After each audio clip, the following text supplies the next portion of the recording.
sudah tahu dengan resistor? Siapa yang sudah tahu dengan resistor? Atau yang pernah lihat resistor?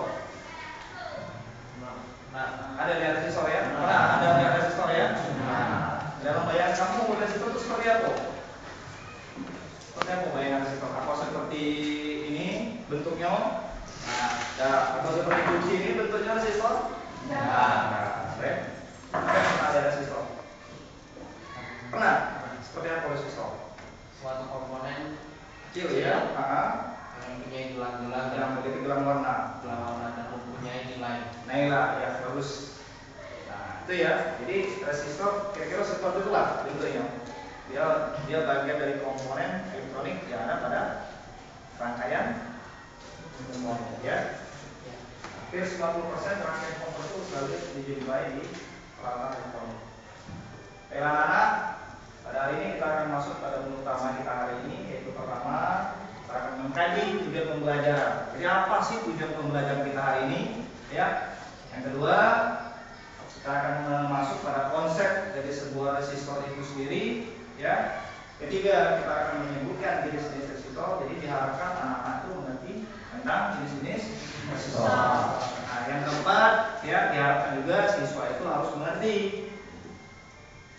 kode dari setiap resistor, karena dalam kode itu terdapat nilai yang menentukan besar kecilnya tekanan sebuah resistor. Dan terakhir kita akan masuk kepada tes ya. Adapun tujuan pembelajaran hari ini, siswa dapat menjelaskan tadi yang telah sebutkan resistor, dapat menyebutkan jenis resistor, dan terakhir dapat membaca nilai tekanan resistor dengan menggunakan kode. Oke. Nah, resistor itu fungsinya untuk menahan arus yang melewatinya atau membatasi arus yang melewatinya. Jadi bantuan resistor itu disebut ohm, diberi dengan lambang ampere. Jadi ada jenis-jenis resistor kayak pertama, resistor itu ada namanya resistor tetap, ya. Yang kedua ada resistor variabel. Nah, dari kedua resistor ini Anda bisa nggak kira-kira membedakan apa sih kira-kira resistor tetap itu? Kenapa dia disebut tetap? Ayo. Kenapa disebut tetap? Ada yang tahu? Karena memiliki tahanan, memiliki nilai tetap ya yang sudah ditentukan ya. Nah, ya bagus. Ada lagi? Kenapa lain? Silakan. Dodi? Ada Dodi? Rina? Oke, bagus ya. Ya. Jadi resistor tetap itu ya resistor yang mempunyai nilai tahanan yang sudah ditetapkan.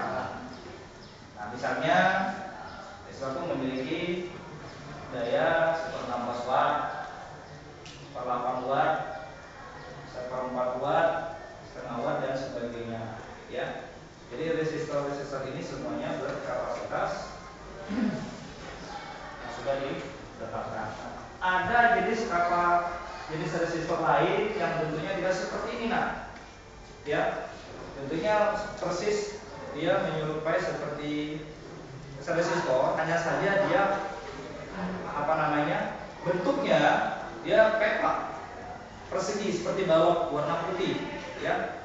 Balok seperti balok ya, berwarna putih. Nah, di mana pada badannya, ya, pada badan atau pada bagian dari resistor itu dia sudah tertera nilai tahanan yang sudah ditentukan, ya. Nah, inilah namanya disebut dengan resistor tetap. Nah, jadi resistor tetap ini sebuah hambatan karbon yang dibentuk oleh pipa keramik, ya, dengan karbon yang diuapkan. Biasanya pada kedua ujungnya dipasang tutup di mana kawat-kawat pembunuhnya dipasang. Nah, inilah kalau kita melihat dari konstruksi sebuah resistor. Nah, untuk lebih jauhnya kita bisa lihat di sini, ya. Kita bisa lihat di sini.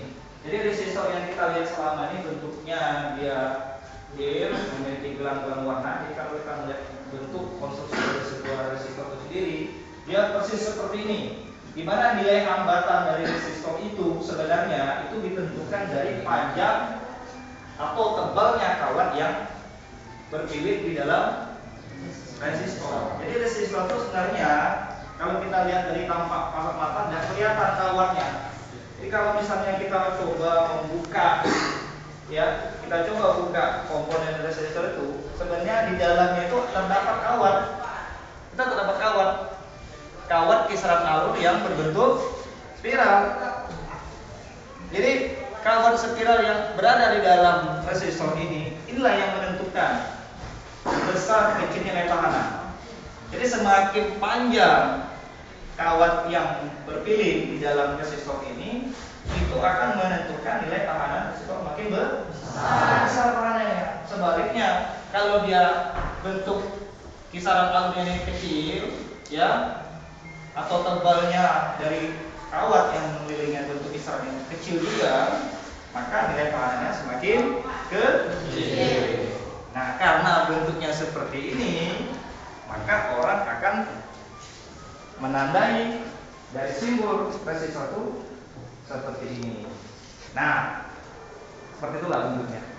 Ya, karena landasan berpikiran seperti itu, maka orang menetapkan simbol resistor seperti tanda zigzag seperti itu, atau tanda gergaji seperti itu, ya. Paham ya, semua anak ya? Nah, sampai di sini ada yang perlu ditanyakan enggak? Ada yang perlu ditanyakan sampai sini? Oke, bagus. Sekarang kita lanjutkan dengan resistor apa yang kedua? Resistor. Nah, inilah contoh resistor variabel. Kita bisa lihat, coba kita bandingkan resistor variabel dengan resistor tetap tadi. Jelas ada beberapa perbedaan. Nah, resistor variabel ini, ya, kalau tadi resistor tetap merupakan resistor yang sudah ditentukan nilai tahanannya, sementara resistor variabel ini adalah resistor yang nilai tahanannya bisa diubah atau bisa diatur, ya, bisa diatur.